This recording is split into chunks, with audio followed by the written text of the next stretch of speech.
Number 5. Left 4 Dead 2. Up first on our list is Left 4 Dead 2, the sequel to Valve's 2008 smash hit Left 4 Dead. Left 4 Dead 2 changed the game entirely, revolutionizing the zombie genre and reinventing everything you knew about Left 4 Dead by taking the exact same game and setting it in Louisiana instead of Pennsylvania.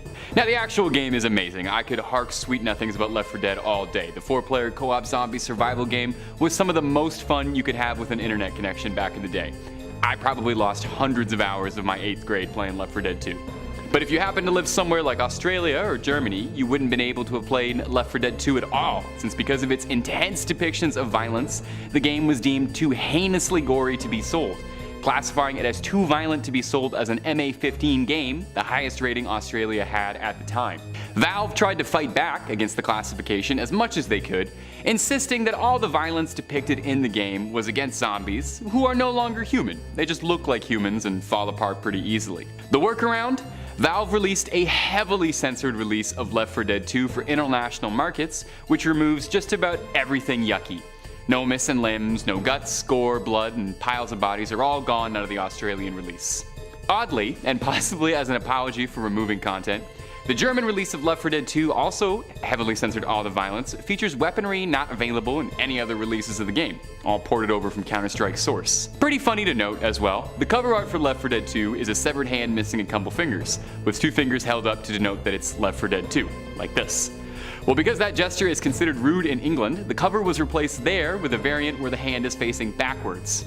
And hey, on the off chance anybody from Valve's watching, if you guys wouldn't mind, I really would like another Left 4 Dead. Don't forget to subscribe for more horror content coming your way every day. Number 4. Silent Hill Homecoming. Silent Hill has always been one of the most terrifying video game series on the planet. When you think of the hulking pyramid head or any of the other flesh monstrosities that wander the restless dreams of that town, Silent Hill has always been good at making your hair stand on end. Silent Hill Homecoming was the 5th Silent Hill released, and the first by a studio that wasn't Team Silent. The player is put into the boots of Alex Shepard, a Spec Ops combat veteran returning to his hometown, not of Silent Hill, but its neighboring town of Shepherd's Glen. It's a homecoming, if you will. Now the actual game is okay. I'm too close to Silent Hill to speak about the series fairly. I wouldn't say it's the scariest Silent Hill, and it's not the best, but it's also not the worst. It's kind of just right in the middle. But it's the only game in the series that was ever outright banned. The game contains some pretty intense violence, probably the goriest entry in the series, I would say.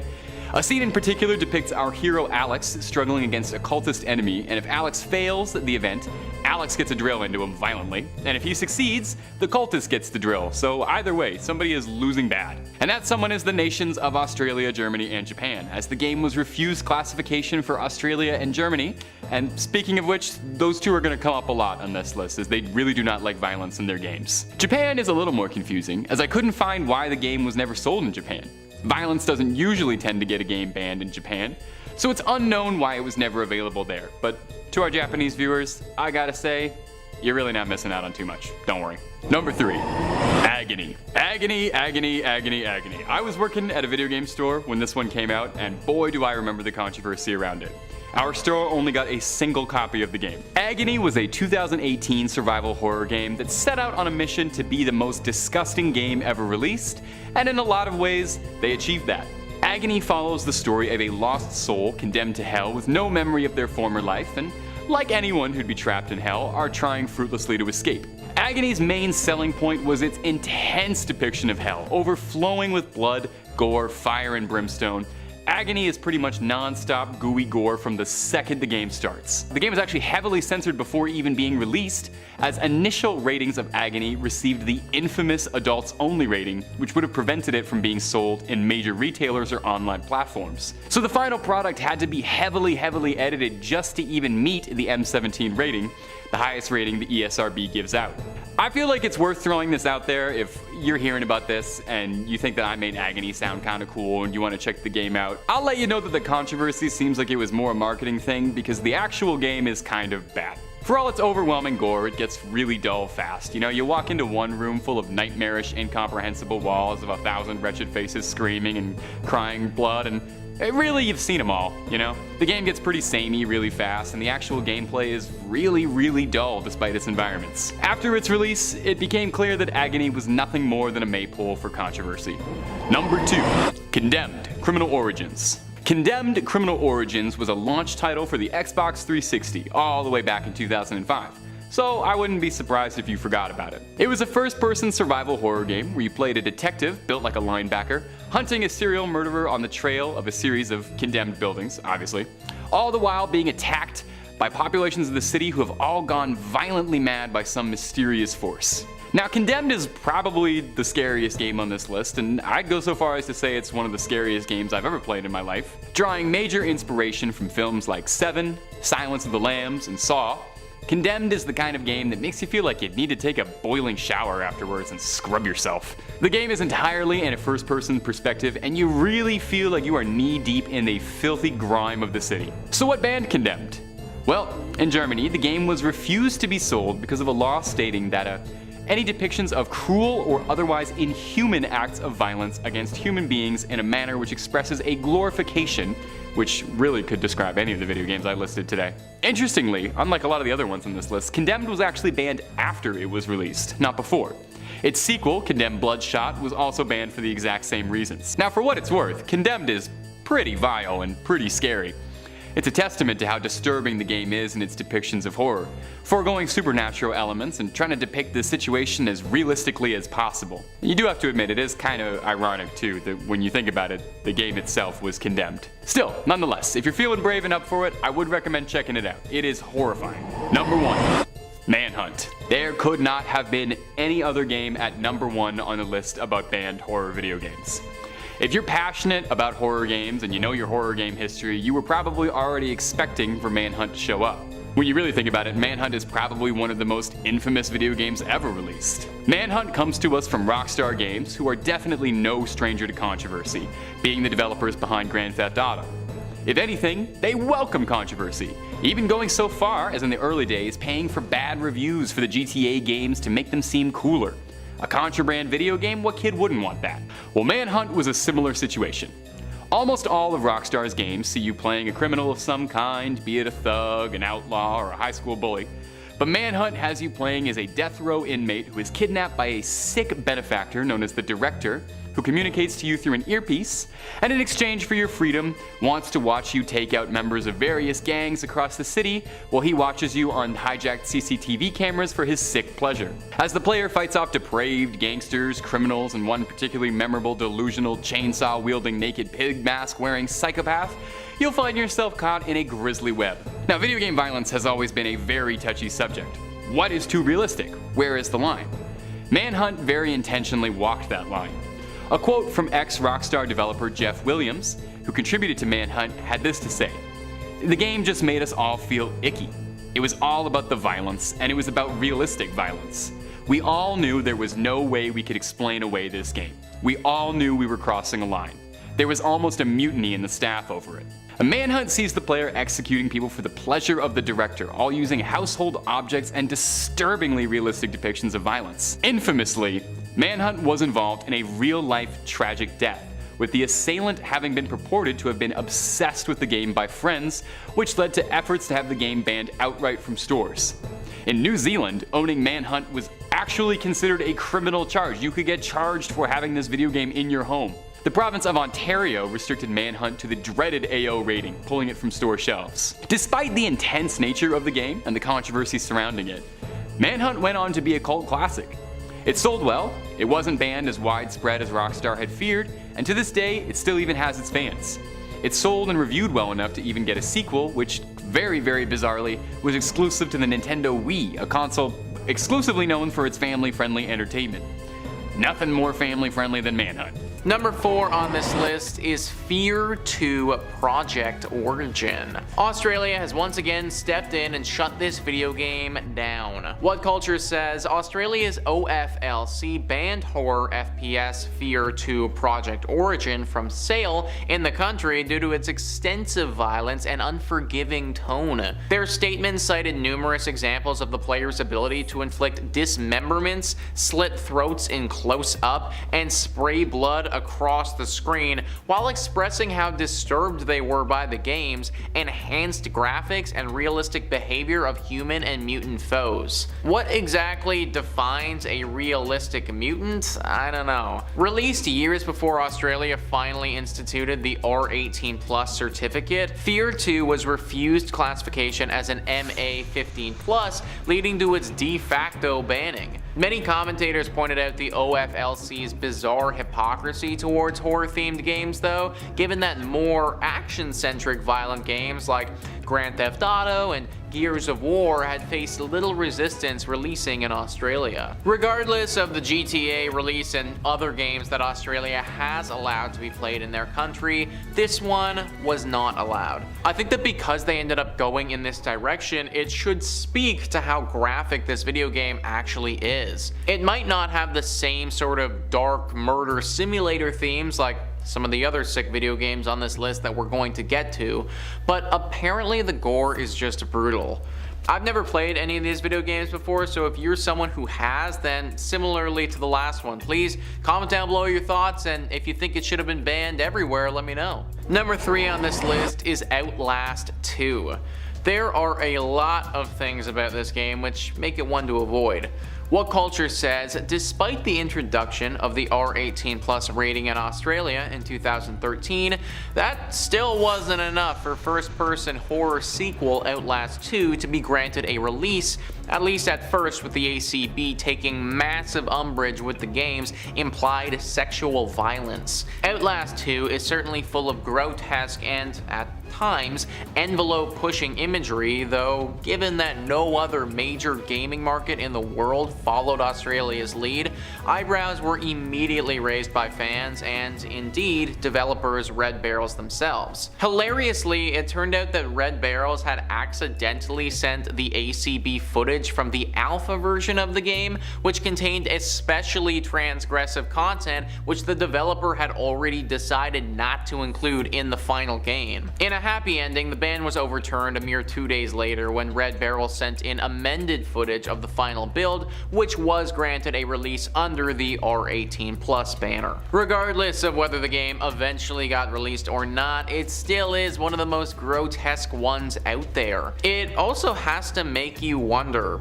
what was in that first version that didn't ever get put out? What could have possibly made that so bad that the own creator didn't even want it in their own game? We may never really know, which in this case, probably for the best. Number 2 on this list is Manhunt 2. As if the original Manhunt wasn't bad enough, they decided to make a sequel to it. What Culture says, Rockstar Games is no stranger to courting controversy, and after the original murder simulator, Manhunt, was deemed injurious to the public good by New Zealand authorities while being incorrectly blamed for a high-profile UK murder, the publisher only doubled down on the transgressiveness for the sequel. Less than a month before Manhunt 2's planned release, it was refused classification by both British and Irish rating boards, with the BBFC citing its unremitting bleakness and callousness of tone, sustained and cumulative casual sadism, and unrelenting focus on stalking and brutal slaying. They also claimed the release posed unjustifiable harm risks to both adults and minors. Clearly, the panic among uneducated censors and fearmongers was that Manhunt 2's more realistic murder sequences might inspire the young and the vulnerable, who frankly shouldn't be playing the game anyways, to then take up arms after playing it. The US ratings body ESRB meanwhile issued it with an adults-only rating, and given that Nintendo, Microsoft, and Sony categorically don't allow AO games on their consoles, it meant that Manhunt 2 was effectively also banned in the US. The game was eventually released in America several months later after Rockstar undertook comprehensive edits to the game's violence, namely blurring brutal executions or removing them entirely, while also ditching the rating system for kills. I love video games, guys. I do. And I love a good shoot 'em up game as well. Like, they're a lot of fun. But do we really need to have a murder simulator game? Like, is that actually something that we need in the world? The fun part about shoot 'em up games is the whole competition of trying not to get killed, trying to avoid dying and completing the objective. The fun part isn't the actual murder itself. And a game like this, that's basically what they're promoting. I think Rockstar makes some incredible games. The GTA franchise is amazing and Red Dead Redemption 2 was incredible, but I think that they missed the mark on this one. And finally, number 1 on this list is Hatred. I had never heard of this game before making this video, and honestly, I could have gone my whole life without knowing it existed. Gamers Decide says Hatred is a game in which you play as the antagonist. The game features the antagonist going on a murdering crusade with only one goal in mind: to kill as many people as he can. Obviously, this did not go over so well with a lot of people. Hatred was banned in Germany for being too gruesome. This is to be expected since Germany doesn't really approve of these kinds of games, especially when the only goal of the game was to spread hate and murder as much as you can. However, interestingly enough, it was even banned from Steam for a short period after it was released, and it's still one of the games that are not allowed to be streamed on Twitch. Literally guys, you still can't even stream this game. That's how bad it is. I mean, it's basically just a mass murder simulator, which in all honesty, I wouldn't even want to play. In fact, I don't even know why this game was made in the first place. Like, in what way could playing a game like this possibly be fun?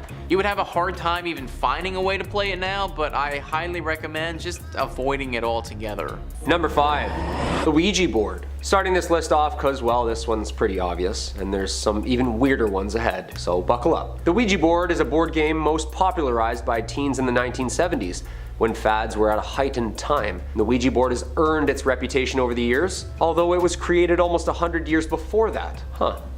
Go on. The year is 1891, and as the first ads started appearing in papers, Ouija the wonderful talking board. Extra, extra, read all about it. The title from a Pittsburgh toy and novelty shop. The first paper described a magical game that answered questions about the past, present, and future with marvelous accuracy. An advertisement in a New York newspaper titled it interesting and mysterious as proven at patent office before it was allowed. Price? $1.50. Okay, so chilling and affordable. A flat board with the letters of the alphabet configured into 2 semicircles, above the numbers 0 through 9, the words yes and no in the upper corners, goodbye at the bottom. No batteries included nor needed. A planchette, like a little teardrop shaped tool used to maneuver about the board. Sounds simple enough. The idea was that 2 or more people would sit around the board and place their fingertips on the planchette and ask a question out loud. After a moment or two, the planchette seemed to start moving to the corresponding letters, spelling out an eerie message from who knows where. The origins are messy, and it's hard to pinpoint who or what inspired early attempts at this game and its humble beginnings. It kinda just appeared on the shelves. Spooky. After the 1850s, the Fox sisters of New York had popularized spiritualism, and the US started flooding with the interest in spirituality, towing the line of religion-related thrill-seeking. The Kennard Novelty Company exclusively made and marketed these talking boards. One thing, however, is that they didn't have a name for this new game. Apparently, the lore goes that one of the men who also owned and founded Kennard Toys' sister was a medium, and when asked the board what it would like to be called, to which it responded, Ouija. When asked what the name meant, it responded with, good luck. Terrifying! Hey, at least good sportsmanship. Good lucks and good games? Kind of nice touch before it spells out your fate, no? One thing I know for sure is that I'm never playing this game. Number 4, hide and seek alone. Hide and seek alone has gotten some pretty dramatic online traffic throughout the past 20-ish years. Results from people who try it, write about it, and avoid it are all pretty interesting to say the least. Though it's a bit of an elaborate ritual, the game, you summon a ghost into a doll or stuffed animal at around 3 a.m. and then invite the possessed doll for a friendly game of hide and seek. First off, who's doing this? Second off, it's 3 a.m. I'm old. I'm sleeping by this point. Third, I don't do dolls, man. Creepy. Surfacing in the 2000s on the deepest spots of the web, this frightening and spiritually challenging game has made waves and enforced that serious problems could arise if played wrong. How do you mess up hide and seek? Found you. In some cases, the rituals call for very specific details. Other times, a very loose game setup. Some dolls were even stuffed with rice instead of cotton, and apparently toenails from the player for a DNA connection were added to the object. It's at times like these that these legends start sounding very fake. Or do they? Sometimes needing red sewing string to stitch and repair the now ready teammate, The ritual has been started. The game is played at 3 a.m. and some say 3:33 is the ideal time to play, in which the player washes the doll and explains to it the rules of the game and the participants playing. I will hide, and you will come find me. It's always when you're hiding that you all of a sudden have to pee. So bad. Always. And what happens when the doll finds you? Apparently the deep web has story after story about the countless effects on this game and doesn't recommend it, due to all the stresses to come after. Apparently the process of ridding the spirit of your home at the end of the game has been the most challenging part. Who'd have thought? Would help if there was an instruction manual, of course. Of course I won't be playing this game at any time soon, I'll be sleeping at that hour. Much safer. Number 3. CE5. Demonic forces come in many shapes and sizes. I chose this topic next on the list because I feel that this is the way we're headed, and it's absolutely terrifying for our world, and theirs. Dr. David M. Greer is an American ufologist and founder of the Center for Study of Extraterrestrial Intelligence and director of the Disclosure Project. CSETI started in 1990 to create a civil and research-based initiative to contact ET civilizations. The group defined CE5, or Close Encounters of the Fifth Kind, as human-initiated contact and communication with ET life. CSETI claims to have over 3,000 confirmed reports of UFO sightings by pilots alone, and CSETI has designed a protocol for human-initiated contact to UFOs using a form of consciousness. Oh yeah, and high-grade military lasers. Namaste, dude. Hey, that's pretty sick. The goal of which to publicly disclose the government's alleged knowledge of UFOs. I'm all for it. Extraterrestrial intelligence, and of course, advanced energy and propulsion systems. The summoning part comes in the form of Greer's overnight trips to see these ETs in person. This week-long intensive workshop is limited to about 25 guests and provides an intensive training program with Dr. Greer, which each night will go out and make contact using the very effective CE5 contact protocols. Located in Costa Mesa, California, researchers can expect to be alongside him for a lesson in meditation and consciousness. Greer has an audiobook out on how to summon ET craft yourself, and has numerous documentaries surrounding the topic. What do you think? Is this guy a real deal? I think so. Especially with all this UAP NASA stuff that's going on. Who knows? Number 2. Furbies. If you grew up in the 90s like me, then you must remember Furbies. They were everywhere.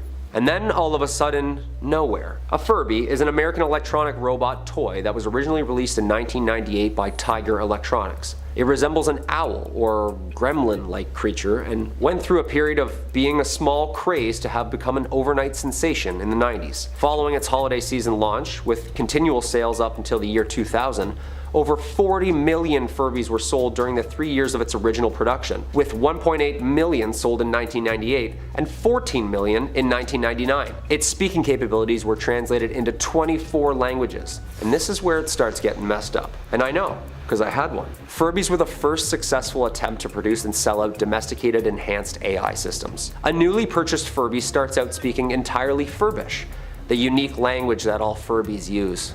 Cute. But it's programmed to start using English words as soon as it learns them, in place of Furbish over time, as it just sits there, listening to you. Or sometimes even in the middle of the night, demonically talking to you. Remember that? The voices?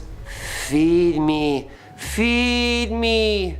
This process is intended to resemble the process of gibberish and learning English slowly. So sophisticated for its time. The updated Furby with voice recognition and more complex facial movements was sold by Hasbro between 2005 and 2007. Another updated Furby with even LCD eyes and a mobile app was released for the holiday season in 2012. There were a couple of red flags that had us convinced they were possessed right from the beginning. First off, they don't speak with batteries. Even if the entirety of the wiring is ripped out of them, they wake you up in the middle of the night, usually saying some messed up shit from the other room, and would occasionally start speaking in tongues. I know, because I heard it. I'm pretty sure that's all the red flags and requirements of a haunted toy, people. And number 1, haunted video game. The Haunted Majora's Mask cartridge story, commonly referred to as Ben Drowned, is a creepypasta story and deep web find. This one personally gives me chills just thinking about it because I've personally watched a 5-hour speed run of this craziness. Please do some homework, you must, on this one. Not only because Majora's Mask is a beautiful game, but the crazy horror urban legend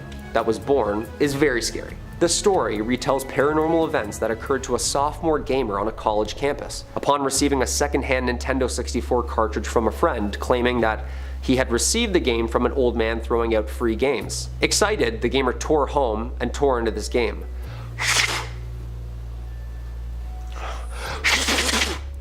But then, he begins to notice misplaced and missing graphics, added scenes, and even strange connections to a boy named Ben, who was said to have died 8 years before, from within the game. Huh? Majora's Mask is already scary enough. The story attracted many believers from all across the Zelda fandom community, including myself, and still does time to time, although sources have confirmed that this is just a story made up from developers and run to consumers. You got me, dude. I sat through like 6 hours of Link snapping his back, terrified. Ah!